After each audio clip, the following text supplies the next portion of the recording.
नमस्कार दोस्तों।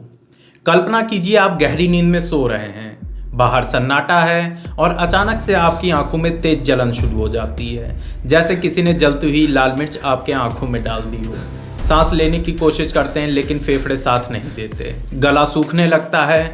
आप उठते हैं, दरवाज़ा खोलते हैं, लेकिन बाहर की हवा अब हवा नहीं, जहर बन चुकी है। ये कोई फिल्म नहीं है, ये कोई कहानी नहीं है, बल्कि यह 2 दिसंबर 1984 की रात का भोपाल है। उस रात सबसे डरावनी बात यह नहीं थी कि जहर हवा में था, बल्कि यह थी कि लोगों को पता ही नहीं था कि वह किससे भाग रहे हैं, लेकिन उन्हें बस इतना पता था कि अगर वो रुके तो वो मारे जाएंगे। भोपाल, झीलों का शहर, जहाँ जिंदगी धीरे चलती थी।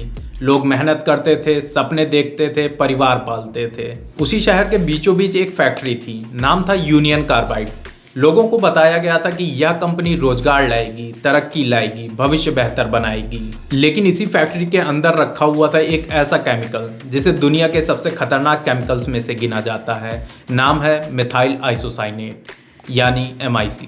MIC कोई साधारण केमिकल नहीं था। यह इतना जहरीला था कि इसकी थोड़ी सी मात्रा भी किसी इंसान के शरीर को मिनटों में तबाह कर सकती है। इसके लिए अंतर्राष्ट्रीय स्तर पर कई सुरक्षा नियम बने हुए थे। ठंडा तापमान, लगातार निगरानी और कई लेयर की सुरक्षा बनी हुई थी। लेकिन भोपाल की फैक्ट्री में ये नियम सिर्फ कागजों तक ही सीमित थे।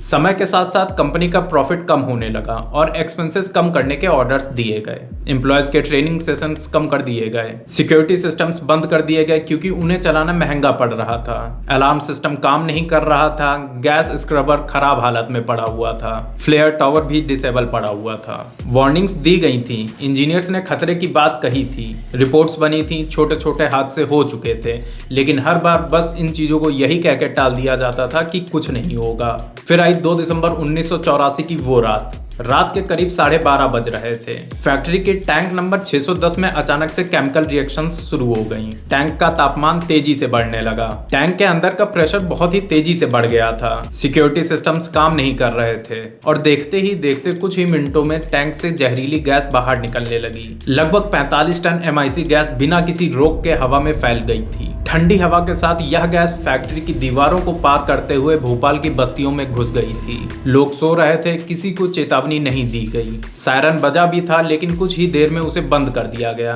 ताकि पैनिक सिचुएशन ना क्रिएट हो जाए। लेकिन घबराहट तो फैल चुकी थी, मौत के रूप में। लोग नींद से उठे तो उनकी आंखें खुल ही नहीं पा रही थीं। सांस लेने की कोशिश में मानो जैसे छाती फट रही थी। बच्चों की चीख गूंज रही थी। माँ बाप अपने बच्चों को उठाकर भाग रहे थे, लेकिन खुद गिरते जा रहे थे। सड़कों पर लाशें बिछने लगीं। कुछ लोगों ने तो सोते ही सोते अपना दम तोड़ दिया। कुछ लोग भागते भागते गिर गए और फिर कभी नहीं उठे। कुछ लोग अपने घरों के बाहर ही मर गए। कुछ लोग अस्पताल पहुंचने से पहले ही दम तोड़ चुके थे। और जो लोग अस्पताल पहुंचे भी तो अस्पताल की हालत इतनी खराब थी कि कुछ लोग तो डॉक्टर के पास ही नहीं पहुंच पाए। डॉक्टरों के पास मरीजों की भीड़ थी, लेकिन जानकारी शून्य। उन्हें नहीं बताया गया था कि कौन सी गैस है। उन्हें नहीं पता था कि इसका क्या इलाज है। आंखों में पानी डाल रहे थे, ऑक्सीजन दे रहे थे, लेकिन जहर शरीर के अंदर तबाही मचा चुका था। उस रात भोपाल में मौत ने कोई भेदभाव नहीं किया।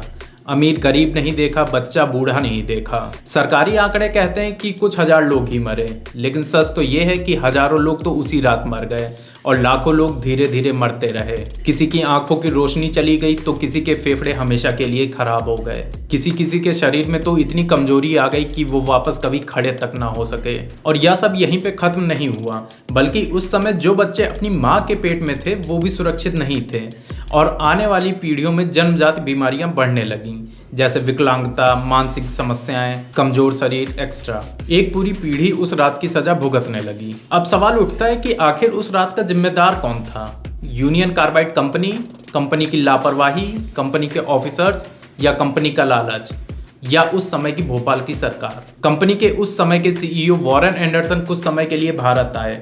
उन्हें कुछ घंटों के लिए हिरासत में भी लिया गया, लेकिन फिर उन्हें छोड़ दिया गया। वे अमेरिका लौट गए और फिर कभी वापस नहीं आए। हालांकि भारत ने उन्हें वापस लाने की कई कोशिशें की। डॉक्यूमेंटेशंस हुए, केस चले, साल बीतते चले गए, लेकिन भोपाल तक कभी इंसाफ नहीं पहुंचा। कंपनी ने मुआवजा दिया, कुछ पैसे, कुछ चेक, लेकिन क्या इन पैसों से एक माँ अपने मरे हुए बच्चे को वापस पा सकती है जो उस रात उसकी आंखों के सामने मारा गया? क्या इन पैसों से वो इंसान अपनी सांसें वापस पा सकता है जो हर दिन घुट घुट कर जी रहा है? आज इतने सालों बाद भी यूनियन कार्बाइड की फैक्ट्री वहीं पर खड़ी है, जर्जर, खामोश लेकिन जहरीली। उसके नीचे की जमीन और आसपास के पानी में अभी भी जहर है, लेकिन लोग उसी पानी को पीने के लिए मजबूर हैं। भोपाल गैस ट्रेजेडी इतिहास के किताबों के पन्नों में कैद नहीं हुई, बल्कि आज भी जिंदा है। बस कैमरे वहां तक नहीं जाते, खबरें वहां नहीं रुकती।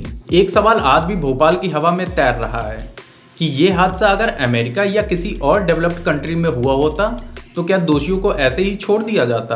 क्या इंसाफ इतना सस्ता होता?